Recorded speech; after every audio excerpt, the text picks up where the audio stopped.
I'm going to show you three examples of integrals that have powers of sines and cosines. So I'm going to go through these three examples. You can pause the video if you want to read them over, but I'm just going to jump right to it.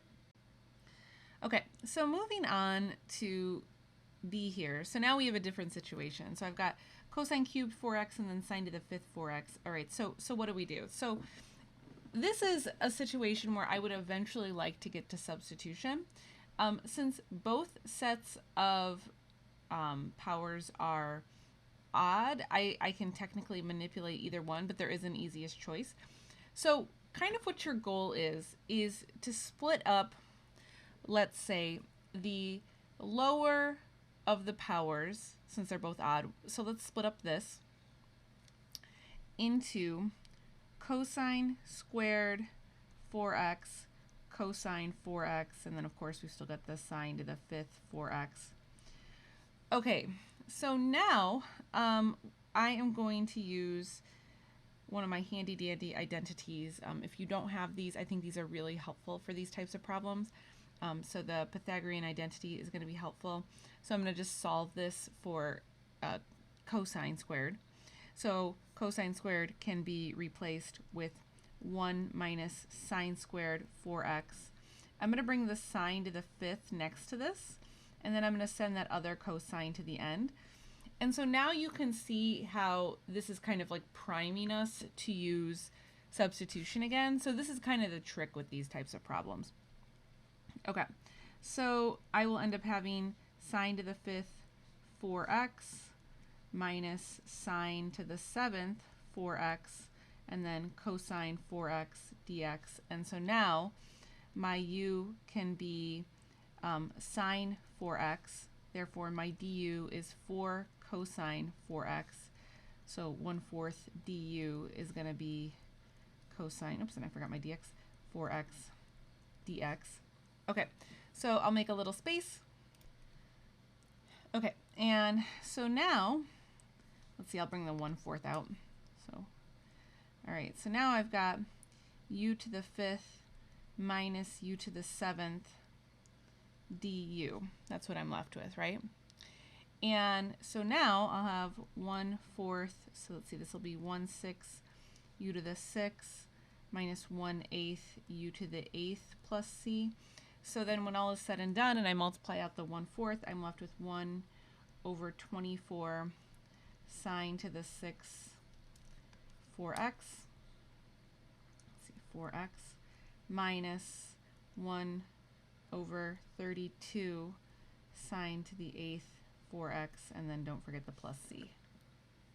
So there's our answer. Okay. So that's kind of the strategy then when you've got the odd powers. So next, let's take a look at one where we just have a large even power. So with large even powers, usually the name of the game then is to use our double angle identities, or half angle, whichever way you want to organize them. So these two here are usually going to be your friend. So in this case, the first thing I think of is that, so let's see, I'll bring the 4 out. So I can rewrite this as sine squared 2 pi x, all of this, oops, and I forgot my dx, all of this squared, right? So 2 times 2 equals 4, so I can rewrite this like this. And now this inside part here, now I can apply this identity.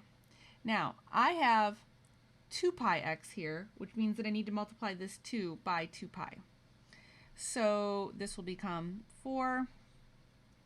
Let's see, this will be 1 minus cosine 4 pi x over 2 squared dx.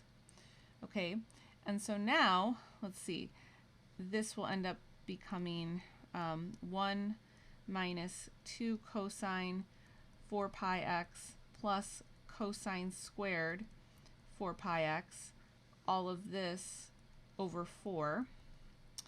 So we're going to need some more space here, so let's clear some space. Okay, so I brought the denominator out in front of the integral. Okay, so I can almost integrate all of this except for this right here. So now what do I do with this? Well, I just reapply my cosine squared identity. Boom. So now I have a 4 pi x, so I need to multiply this by 4 pi. So, oops. All right, so I'm going to have